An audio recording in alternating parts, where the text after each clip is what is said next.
Perkenalkan, nama saya Nikade Herlina Prastia. Kalian bisa panggil saya Herlina. Saya adalah mahasiswi semester 1 di Universitas Pendidikan Ganesha, Fakultas Ekonomi, jurusan Manajemen, Prodi S1 Manajemen dengan NIM 2417041136. Jadi kali ini saya akan membahas salah satu topik pembahasan, yaitu mengenai multiplier effect dan peranan perbankan di dalam perekonomian. Sebelumnya, tujuan dari video ini adalah yang pertama, untuk memenuhi syarat tugas akhir mata kuliah pengantar ekonomi. Yang kedua, untuk menciptakan video edukatif yang menjelaskan konsep-konsep ekonomi dengan cara yang menarik dan relevan sesuai dengan isu-isu terkini. Dan yang ketiga, untuk mengembangkan keterampilan komunikasi visual mahasiswa serta kemampuan berpikir kritis terhadap suatu masalah ekonomi.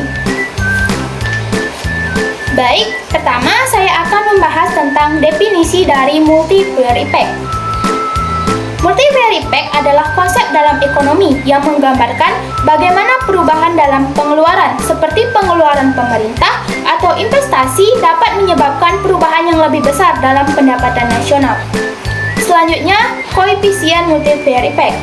Koefisien multiplier effect adalah angka yang menunjukkan seberapa besar peningkatan pendapatan yang akan terjadi akibat adanya peningkatan pengeluaran awal.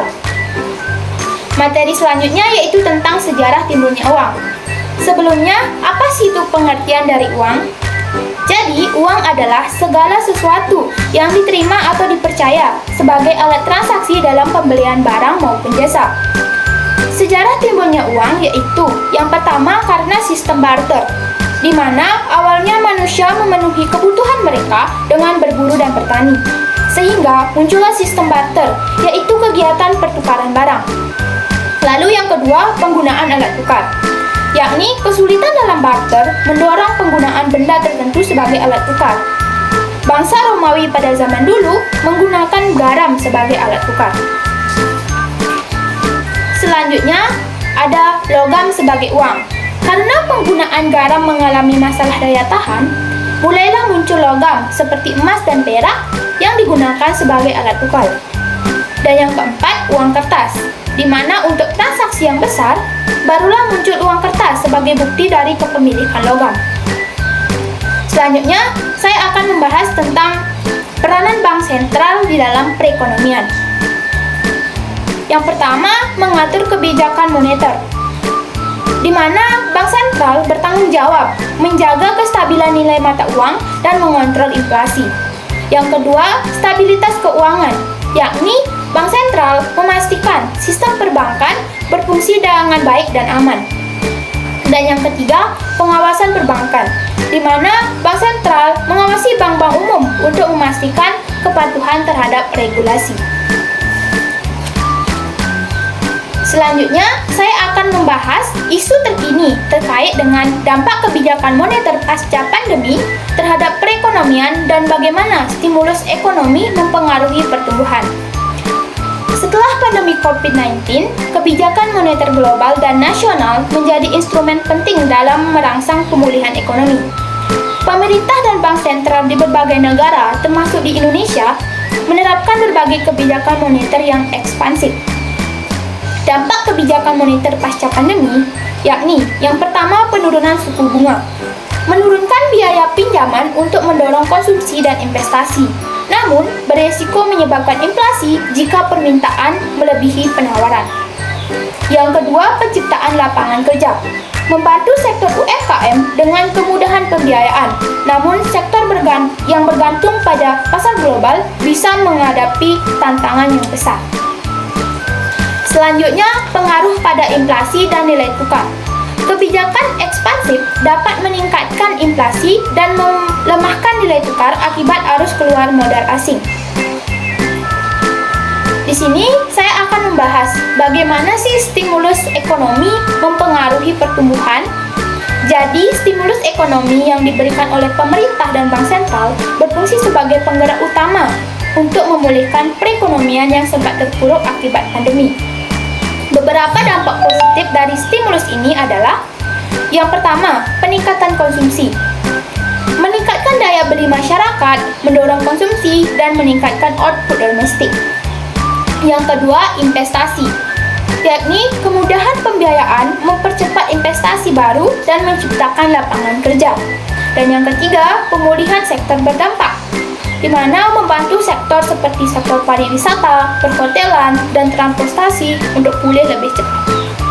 Namun, jika beberapa stimulus ini tidak diawasi dengan baik, maka stimulus ini bisa memicu inflasi yang tinggi dan ketidakstabilan ekonomi di masa depan. Nah, langkah-langkah yang dapat dilakukan untuk memaksimalkan efek multiplier melalui investasi publik adalah yang pertama, investasi infrastruktur, di mana membangun transportasi dan digitalisasi untuk mobilitas barang, peningkatan logistik, dan sektor kreatif. Yang kedua, pemberdayaan UMKM, yakni memberikan kredit murah dan pelatihan untuk meningkatkan kualitas sumber daya manusia dan daya saing. Yang ketiga, kemitraan swasta, di mana mendorong investasi melalui skema intensif bagi sektor strategi seperti strategi energi hijau. Yang keempat, mengelola sumber daya berkelanjutan, yakni mengembangkan energi terbarukan dan pastikan pengelolaan sumber daya alam mendukung pertumbuhan jangka panjang. Yang kelima, daya saing ekonomi, yakni meningkatkan pendidikan, penelitian, dan teknologi untuk mendorong produktivitas. Dan yang keenam yaitu evaluasi kebijakan, di mana pemantauan dari dampak stimulus untuk memastikan nampaknya tepat sasaran.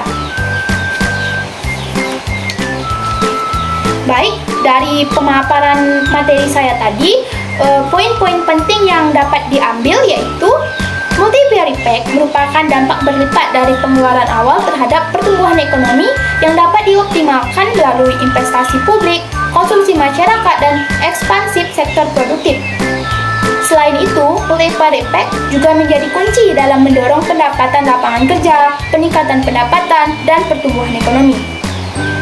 Kebijakan moneter melalui perbankan juga dapat memperkuat dampak multiplier effect pada sektor real, terutama melalui pembiayaan proyek-proyek yang strategis. Multiplier effect dan perbankan adalah elemen yang paling melengkapi dalam menciptakan pertumbuhan ekonomi yang berkelanjutan.